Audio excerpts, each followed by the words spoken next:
नमस्ते। मैं डॉक्टर दिलीप कुमार मल्लिक, योग शिक्षक डॉक्टर दुखनराम डीएवी पब्लिक स्कूल गोला रोड दानापुर पटना से आप सबको आज का योग सत्र में स्वागत करता हूँ। योग शिक्षा का प्रारंभ करने से पहले हम शांति पाठ कर लें। किसी भी प्रकार का ध्यानात्मक आसन में बैठें।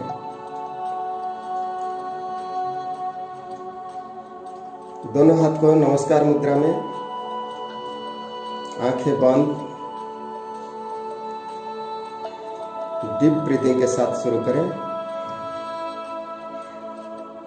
ओम सहना भवतु, सहनो भुनक्तु,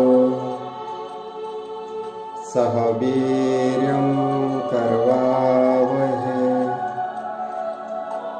तेजस्विनावधीतमस्तु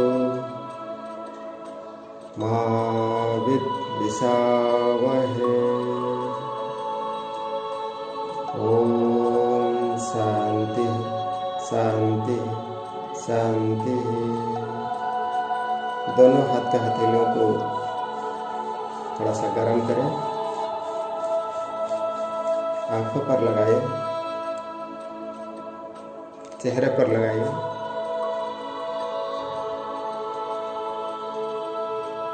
आज का योगासन शुरू करने से पहले हम कुछ कहना चाहेंगे। जैसे कि प्रसिद्ध आयुर्वेदिक जो ग्रंथ है सुश्रुत, उसमें एक स्वस्थ व्यक्ति का लक्षण बताया गया है। एक हेल्दी पर्सन किसको हम कहेंगे, उसके बारे में हमको थोड़ा सा जानकारी रखना बहुत जरूरी है। आयुर्वेदिक ग्रंथ सुश्रुत में ऐसा बताया गया है, समदोष समग्निश्च समधातु मलक्रिया प्रसन्न आत्मेन्द्रिय मनः स्वस्थम इत्यभिधीयते। आयुर्वेदिक में स्वस्थ का कंसेप्ट जो है वो इस प्रकार है, जो तीनों दोष शरीर में जो त्रिदोष है, वात पित्त और कफ, आयुर्वेदिक का मानना है कि यही तीनों दोष का अगर संतुलन नहीं बने तो बीमार हो जाता है आदमी स्वस्थ नहीं रहता है। आयुर्वेदिक शारीरिक और मानसिक दोनों स्वास्थ्य का बात करता है। दोनों नहीं, तीनों स्वास्थ्य का बात करता है, शारीरिक, मानसिक और आत्मिक। शरीर, मन और आत्मा तीनों का बात करता है। समदोष समग्निश्च समधातु मलक्रिय प्रसन्न आत्मेन्द्रिय मनः स्वस्थम इत्यभिधीयते। तीनों दोष तो हम लोग समझ गए, वात पित्त और कफ। ये तीनों बिगड़ने से शरीर बिगड़ जाता है, बीमारी पैदा होता है। उसके बाद आता है अग्नि। जो हम खाना खाते हैं उसको हम शरीर के अंदर पचाने के लिए अग्नि का जरूरत होता है, क्योंकि खाना तो हम चबा चबा के निगल जाते हैं, लेकिन वो अंदर जाके जो डाइजेस्टिव प्रक्रिया में जो आता है, पाचन संस्था में अग्नाशय जो कहते हैं, उसमें से जो डाइजेस्टिव जो सिक्रेशन होता है उसी से वो पचता है। तो अगर पाचन क्रिया ठीक नहीं रहेगा, अग्नि सही ढंग से नहीं रहेगा शरीर के अंदर, पचा नहीं पाएगा, जिसको हम मंदाग्नि कहते हैं।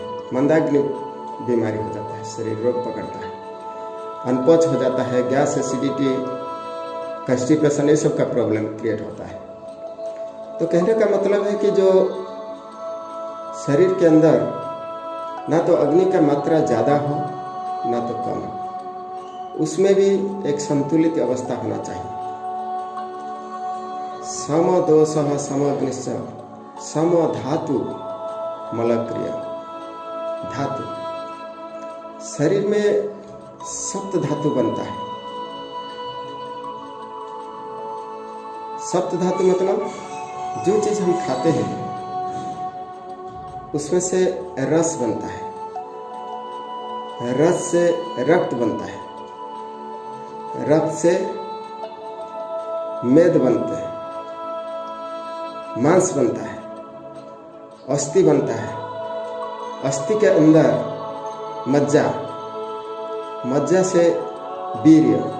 इस प्रकार 7 धातु शरीर के अंदर से बनता है। इस 7 धातु से अगर कहीं से भी कुछ गड़बड़ी हुई तो शरीर बीमार हो जाता है। सम दोषः समग्निश्च सम धातु मलक्रिया। शरीर में जो मल होता है, जो गंदगी होता है, वो अगर सही समय पर अगर उसको निष्कासित नहीं कर पाता है शरीर, तो शरीर के अंदर पड़े पड़े उसको सड़ने लगता है और उसी से लाखों बीमारी पैदा होता है। तो इसलिए जो शरीर के अंदर गंदगी है वो सबको निष्कासन सही ढंग से करना भी शरीर का या मानसिक शारीरिक या मानसिक स्वास्थ्य को संतुलित करने का एक बहुत बड़ा कारण है। इसलिए शरीर के अंदर का मल भी सही ढंग से निष्कासित हो जाना चाहिए। समदोष समग्निश्च समधातु मलक्रिया प्रसन्न आत्मेन्द्रिय मनः। आत्मा 10 इंद्रिय एक मन, एकादश इंद्रिय कहते हैं। ये प्रसन्न रहना जरूरी है। प्रसन्न आत्मेन्द्रिय मनः। आत्मा, इंद्रियां और मन, 5 कर्मेंद्रिय और 5 ज्ञानेंद्रिय, ये 10 इंद्रियां और एक मन, इन सब में प्रसन्नता बहुत जरूरी है। अगर आदमी प्रसन्न नहीं है तो वो साइकोसोमैटिक किसी ना किसी ढंग से वो बीमार है, किसी ना किसी रूप से वो बीमार है।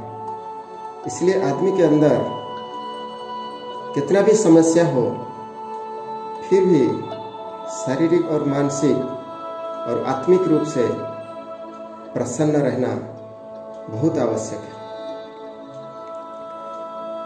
आयुर्वेदिक सुश्रुत ग्रंथ में ये जो श्लोक है, इस मंत्र, ये स्वास्थ्य के लिए जो मंत्र बताया गया है, ये हम लोग को अपने आप एक परीक्षण का मंत्र है। हम ये सबको विचार करें और हम अपने में शारीरिक और मानसिक, चाहे आत्मिक या आध्यात्मिक रूप में कितना हम स्वस्थ है, कितना हम सजागता के साथ हमारे शरीर को, मन को, आत्मा को प्रसन्न रखने में सहायक है, उसका हम आकलन कर पाएंगे। इसलिए ये सब को हम ठीक कैसे करेंगे, संतुलित अवस्था में कैसे रखेंगे? यही सब चीज को संतुलित रखने के लिए शरीर को, मन को आत्मशुद्धि आदि करने के लिए, संपूर्ण संतुलित अवस्था में रहने के लिए श्रीमद् भगवद गीता में श्री कृष्ण जी ने समत्वम योग उच्यते बताया है। योग का परिभाषा समत्वम योग उच्यते बोले हैं। शरीर, मन और आत्मा में एक समता, एक संतुलित अवस्था किसमें पाया जाएगा, कैसे पाया जाएगा? वो एकमात्र उपाय है योग, योग साधना। योग साधना बोले तो एक चीज नहीं है, वो बहुत लंबी प्रोसेस है। लेकिन हमको एक एक करके जितना संभव हो अपने उपयोग में लाना है, अपना अभ्यास क्रम में लाना है। हर समय हम लोग बहानाबाजी करते थे कि समय कहाँ मिलता है, समय कहाँ मिलता है। आज समय मिला तो हम लोग बहाना करते हैं, अच्छा नहीं लगता है, बाहर निकल जाओ, थोड़ा घूम जाओ। इससे परेशानी होता है। जो हम लोगों के लिए बाहर बैठे हुए हैं उन लोगों के लिए परेशानी होते हैं कि हम लोग घर में नहीं रह पाते हैं। घर में रहिए, आराम से रहिए, योग साधना कीजिए और सारी हलचल, अंदर का जो भी हलचल है बाहर निकलने का, वो सब धीरे धीरे बंद हो जाएगा। और जो अच्छा चीज़ है उसको शरीर और मन दोनों मिल के वो चीज़ को ग्रहण करने लगेंगे, उसको मानने लगेंगे। जो बुरा चीज़ है उसको बुराई से दूर भागने लगेंगे और अच्छाई से जुड़े हुए रहेंगे। ये ताकत योग में है जिसका हम अनुभव किए हुए हैं और आप भी उसका अनुभव लीजिए। हम यही आपके लिए कहेंगे। और आज आयुष मंत्रालय से जो आज के परिवेश को देखते हुए जिस प्रकार सलाह दिया गया है, बच्चों के लिए हम कहना चाहेंगे, दिन में सुसुम पानी पीजिए। एक नैतिक क्रिया होता है जो हम आप लोगों को बता देंगे इस योग क्लास में, जिसमें पानी एक नाक से भर के दूसरे नाक से निकाला जाता है। उसमें नासाल पासेज को स्ट्रंग किया जाता है और कुछ नहीं तो नाक में 2-4 बूंद घी डाल दीजिए और नाक में शीशम का ऑयल उसको भी डाल सकते हैं। और जो हम कहे हैं कि नैतिक क्रिया के द्वारा अगर नाक का साफ सफाई हो तो कीटाणु नाक में रहना संभव नहीं होगा। और योग क्रिया में ऐसे ताकत है कि वो आपका शरीर का इम्यून पावर बढ़ा के शरीर को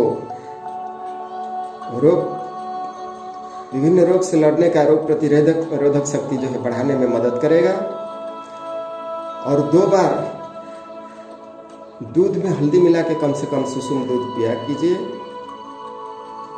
कुछ बच्चे को अच्छा नहीं लगता है, लेकिन अच्छा लगे या ना लगे उससे कोई मतलब नहीं है।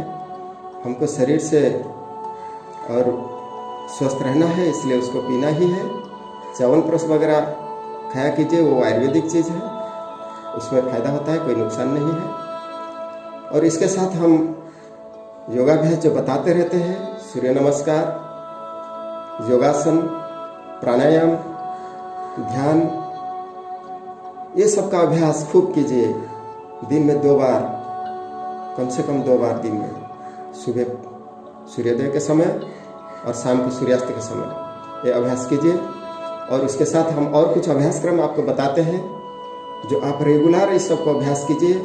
स्वस्थ रहिए, तंदुरुस्त रहिए और अच्छा से अपना जीवन व्यतीत कीजिए। अभी हम इसी स्थिति में बैठे बैठे एक मुद्रा का अभ्यास करेंगे, जिसको हम लोग पहले तो हम बता चुके हैं, ज्ञान मुद्रा। इस प्रकार हाथ को ऐसे तीनों उंगली को ऐसे सीधा करके रखना है और ये दोनों उंगली, इन दोनों को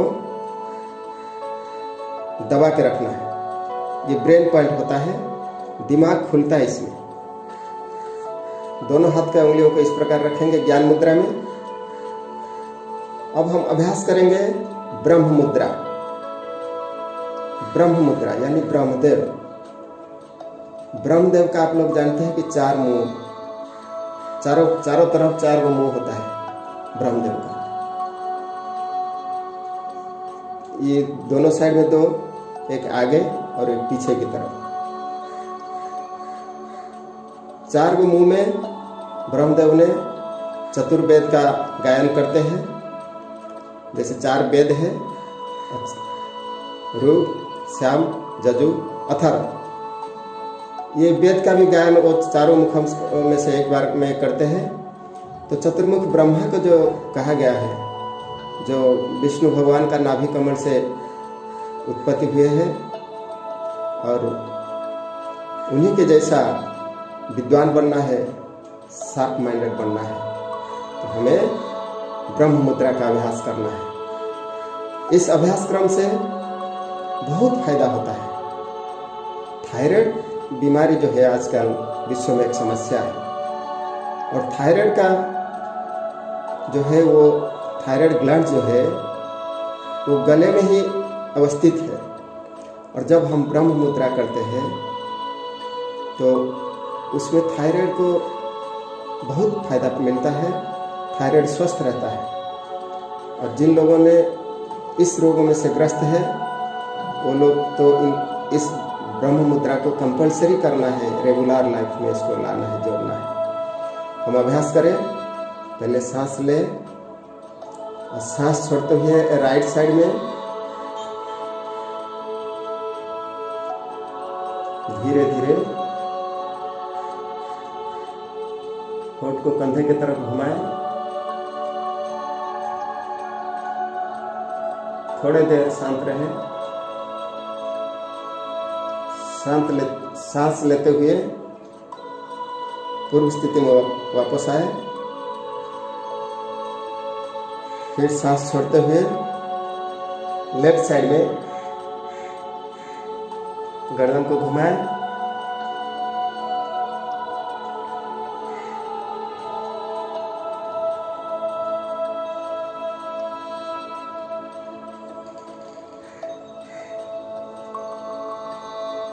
इस अभ्यास क्रम को हम कम से कम 5 बार, ज़्यादा से ज़्यादा हम 10 बार अभ्यास करेंगे।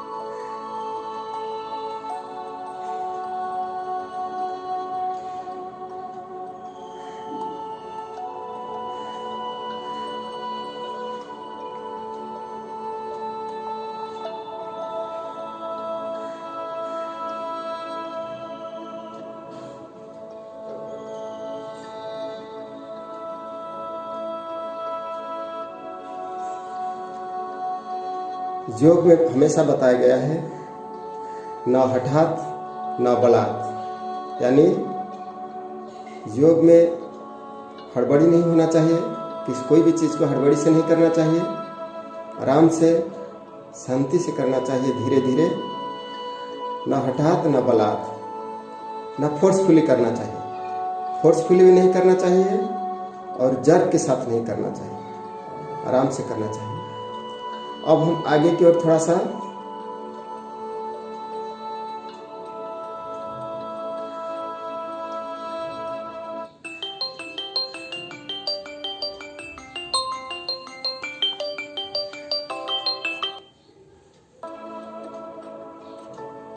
फिर हम पीछे की तरफ सांस लेते हुए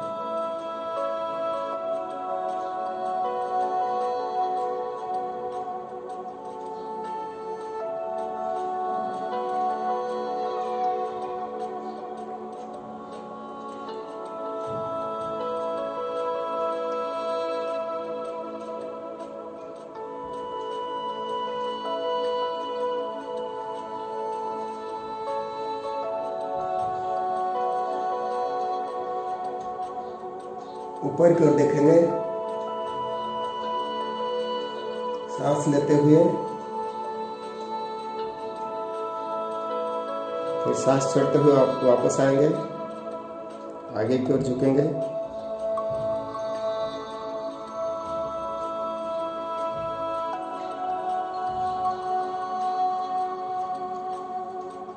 ये था ब्रह्म मुद्रा। ब्रह्म मुद्रा का अभ्यास करना सबके लिए जरूरी है। अब हम इसी स्थिति में करेंगे पर्वतासन का अभ्यास। सभी बच्चों के लिए इस अभ्यास को करना जरूरी है।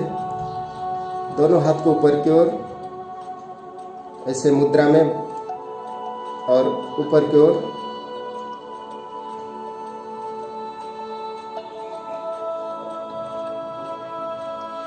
इस पर्वतासन कहा गया है कि शरीर को मजबूती देने में कंधे को, भुजाओं को और छाती को मजबूती प्रदान करता है। इस स्थिति में कम से कम 1 मिनट से लेकर 5 मिनट तक हम अभ्यास करें। अंतिम स्थिति में पहुंच के सांस का गति नॉर्मल रहेगा। कुछ लोग इसको इस प्रकार बताते हैं। कहा जाता है पर्वतासन में इस प्रकार बैठने से बुद्धि का विकास होता है। इसी स्थिति में दोनों हाथ को कमल की मुद्रा में रखा जाता है। जैसे इस प्रकार कमल के फूल की तरफ उंगलियों को खोला जाता है। आंख बंद करके इस स्थिति में बैठा जाता है। आप लोग देख लीजिए अच्छा से। इस प्रकार दोनों कनिष्ठ अंगुली और अंगूठा दोनों को ऐसे करके अंगूठा को बाकी उंगलियों को इस प्रकार फैलाया जाता है और ऐसे रखा जाता है।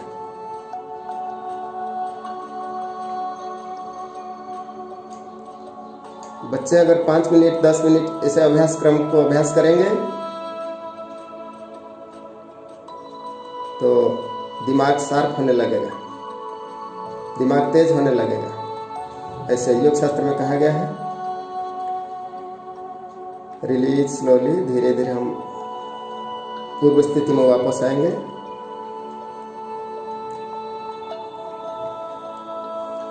अब हम अभ्यास करेंगे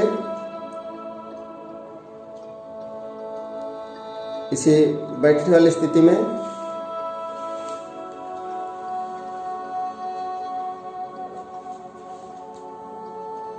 इस प्रकार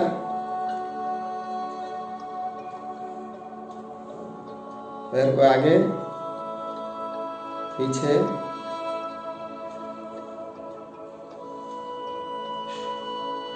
अब हम बैठेंगे दंडासन में। ऐसे दोनों साइड में हाथ को रख के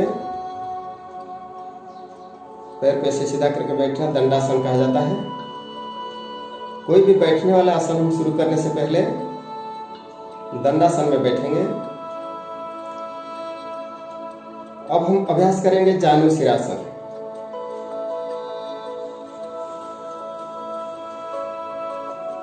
दाहिने पैर को इस प्रकार मोड़ के हम बाएं जंघा के पास रखेंगे। जानु यानी जंघा, सिर यानी माथा। इसको जंघा के पास माथा को रखना जानु सिरासन कहा जाता है। इस स्थिति में हम सांस भरे, हाथ ऊपर उठाए, हाथ को आगे लाते हुए सामने वाला पैर को पकड़े, बाएं पैर को दोनों हाथ में से, और माथा को जंघा तक लाए। ये जरूरी नहीं है कि पहले जब आप अभ्यास करेंगे पूरी तरह कर पाएंगे, लेकिन जितना भी होगा इतना ही करना है।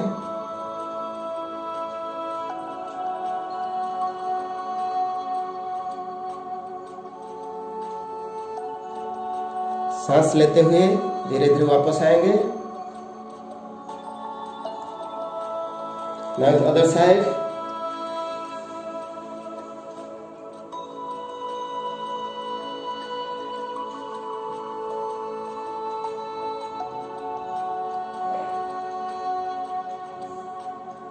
रिलीज।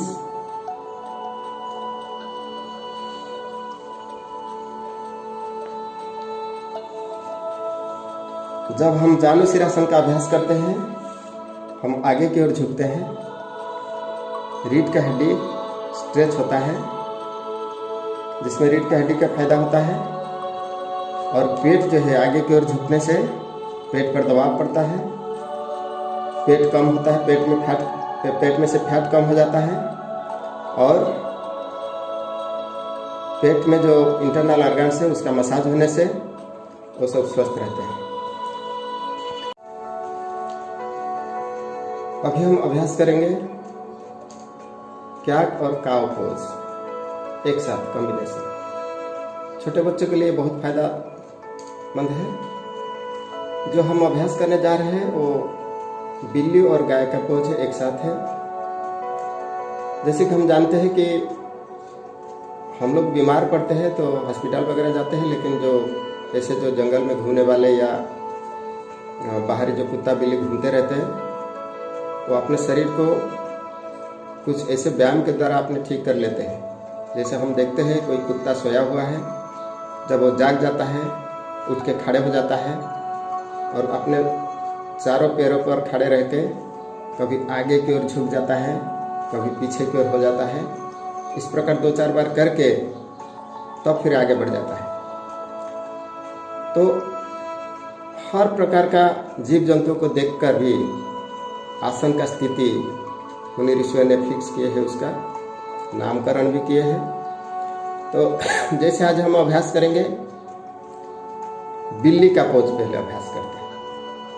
सभी बच्चे बिल्ली बनने में बड़ा मजा आता है ना। घर में अगर 2 बच्चे 3 बच्चे हैं, कोई बिल्ली का आवाज़ निकालता है, कोई कुत्ता का आवाज़ निकालता है और मज़े से खेलते रहते हैं। तो इस प्रकार आज हम अभ्यास करेंगे। पहले हम बनेंगे बिल्ली, ठीक है। दोनों पैर के घुटने के बल पर हम खड़े हो जाएं, घुटने के बल पर दोनों हाथ को सामने इस प्रकार।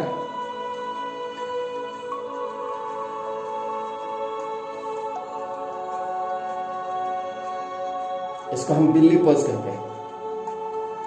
तो पहले हम बिल्ली बनेंगे, फिर हम गाय बनेंगे। गाय पोज कैसे बनाते हैं? गाय भी तो 4 पैर पर खड़ा रहती है।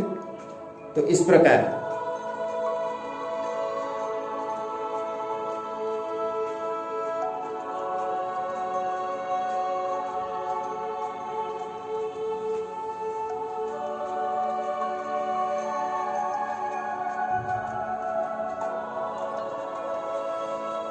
सांस भरते हुए, सांस लेते हुए हम बिल्ली का पोस्चर बनाएंगे। इस प्रकार रीढ़ की हड्डी को नीचे की तरफ दबाएंगे, सर को ऊपर की ओर उठाएंगे और फिर सांस छोड़ते हुए रीढ़ की हड्डी को, पीठ को ऊपर की ओर उठाएंगे।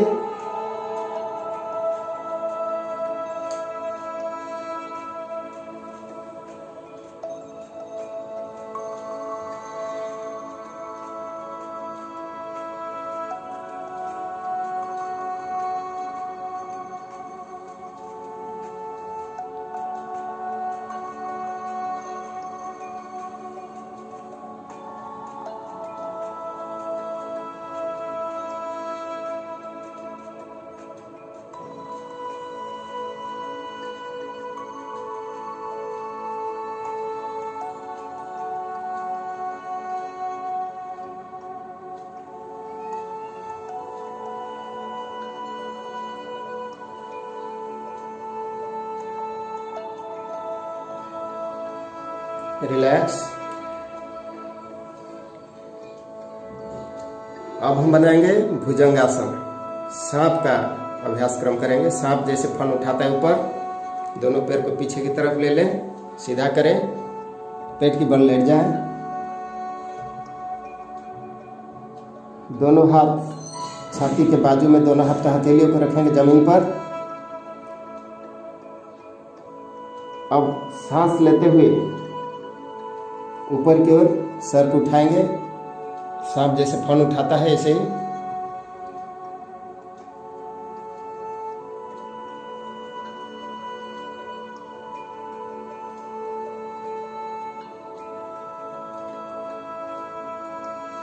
Release slowly. जब हम इस अभ्यास क्रम करते हैं तो याद रखना, नाभि से नीचे की ओर का हिस्सा उसको नहीं उठाना है, जमीन पर सटे रहे। नाभि तक हिस्सा, छाती और नाभि तक हिस्सा ऊपर की ओर उठे, सर से लेकर नाभि तक का हिस्सा। और ये हाथ जो है इसको हम इतना में रखेंगे और ऊपर की ओर देखेंगे।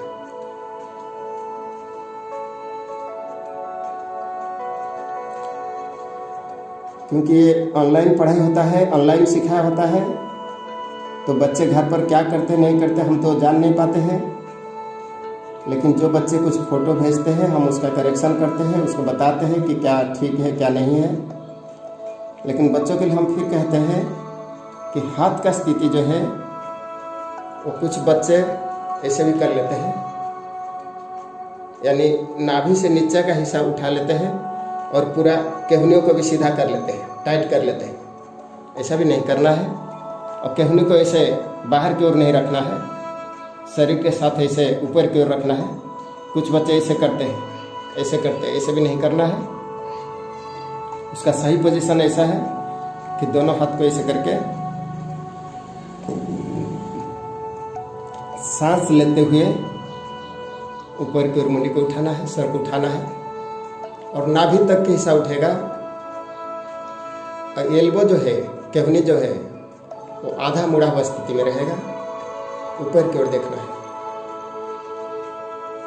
इसमें महसूस करना है कि रीढ़ के हड्डी पर प्रेशर होता है। जिन लोगों को रीढ़ के हड्डी में समस्या है, दर्द है, जैसे स्पॉन्डिलिटिस, कमर दर्द, ये सब है, तो बैक पेन वाले के लिए ये महौषधि है। योग में ये महौषधि है, इससे बढ़िया और कोई तरीका नहीं है।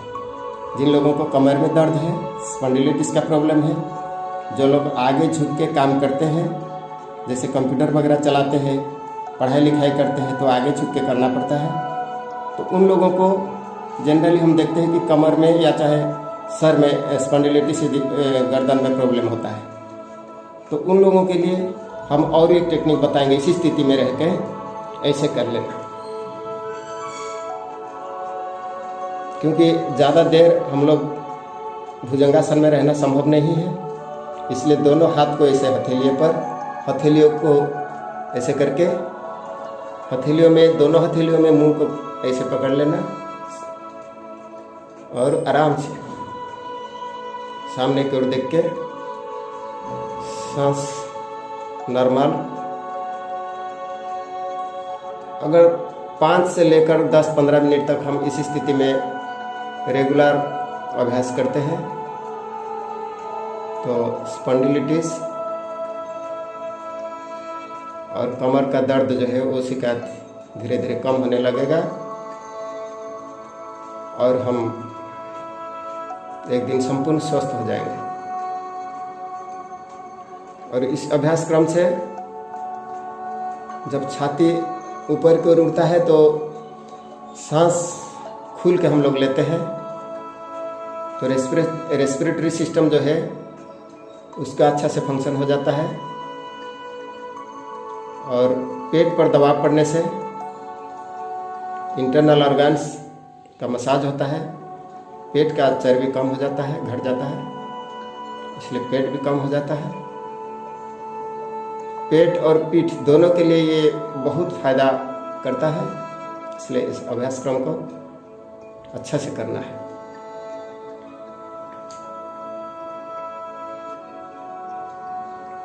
Release slowly. अब हम थोड़ा सा रिलैक्स करेंगे इसी पोज में। दोनों हाथ को एक दूसरे पर ऐसे रख लें और माथा को इसी दोनों हाथ के ऊपर रख के हम मकरासन का पोजीशन में सोएंगे। मकरासन यानी मगरमच्छ, मगरमच्छ जैसे पड़े रहता है ऐसे ही पड़े रहेंगे और इसी स्थिति में हम रिलैक्स करेंगे, बॉडी को रिलैक्स फील करेंगे।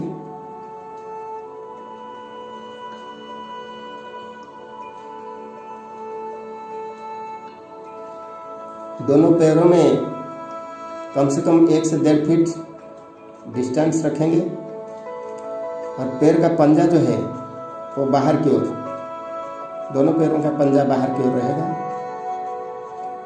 और इसी स्थिति में हम विश्राम करेंगे।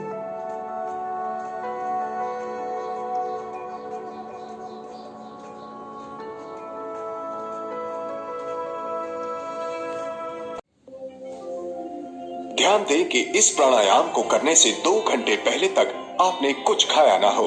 किसी भी आरामदायक स्थिति में बैठें, जैसे पलौठी मारकर।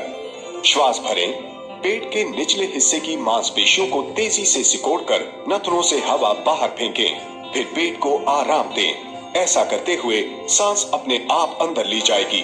अब इसे तेजी से दोहराएं। यदि आप पहली बार कर रहे हो तो 5 बार से ज्यादा ना करें। अभ्यास के साथ आप 1 बार श्वास भरकर 10 बार बाहर छोड़ सकते हैं। ऐसा 3 बार से ज्यादा ना करें, ताकि शरीर आरामदायक स्थिति में हो। इस प्राणायाम के जरिए फेफड़ों की सफाई होती है।